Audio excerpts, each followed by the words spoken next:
ಆಜಿ ಮಸಾಲ. ಎಂತ ಅಡಿಗೆಯ ರುಚಿಯಾಗೋ ರಹಸ್ಯವು 20 ರೂಪಾಯಿ. ಮೈಸೂರಿನಲ್ಲಿ SDJ ಗೋಲ್ಡ್ ಕಂಪನಿಯಿಂದ ಚಿನ್ನ ದೋಖಾ ಪ್ರಕರಣಕ್ಕೆ ಸಂಬಂಧಪಟ್ಟಂತೆ ಸಿಟ್ಟಿಗೆದ್ದ ಗ್ರಾಹಕರು ಚಿನ್ನ ತಂಬಿಯ ಕ್ಲಬ್ ಧ್ವಂಸ ಮಾಡಿದ್ದಾರೆ.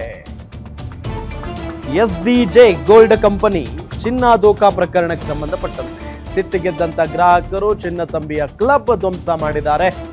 ಅಡ ಇಟ್ಟಂತ 600 ಕೆಜಿಗೂ ಅಧಿಕ ಚಿನ್ನವನ್ನ ಕರಗಿಸಿ ಮಾರಿದ್ದಾರೆ ಅನ್ನೋ ಆರೋಪ. ಚಿನ್ನ ಮಾರಿಕೊಂಡು ಮೋಸ ಮಾಡಿರೋ ಚಿನ್ನ ತಂಬಿಗೆ ಸೇರಿದ ಕ್ಲಬ್ 64 ಧ್ವಂಸಗೊಳಿಸಿದ್ದಾರೆ. ಈಗ ಸಂತ್ರಸ್ತರು ಕ್ಲಬ್ಗೆ ನುಗ್ಗಿ ಚೇರ್ಗಳನ್ನ ಎತ್ತಿ ಎಸೆದಿದ್ದಾರೆ ಗ್ರಾಹಕರು. ಚಿನ್ನ ತಂಬಿ ವಿರುದ್ಧ ಸಂತ್ರಸ್ತ ಗ್ರಾಹಕರು ಪ್ರತಿಭಟನೆಯನ್ನ ನಡೆಸ್ತಾ ಇದ್ದಾರೆ.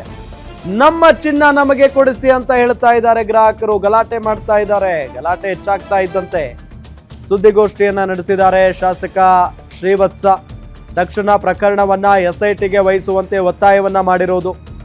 600 ಕೆಜಿ ಚಿನ್ನ ವಂಚನೆ ಹಿಂದೆ ಪೊಲೀಸರ ಪಾತ್ರ ಇರುವ ಆರೋಪವೂ ಕೂಡ ಕೇಳಿ ಬರ್ತಾ ಇದೆ.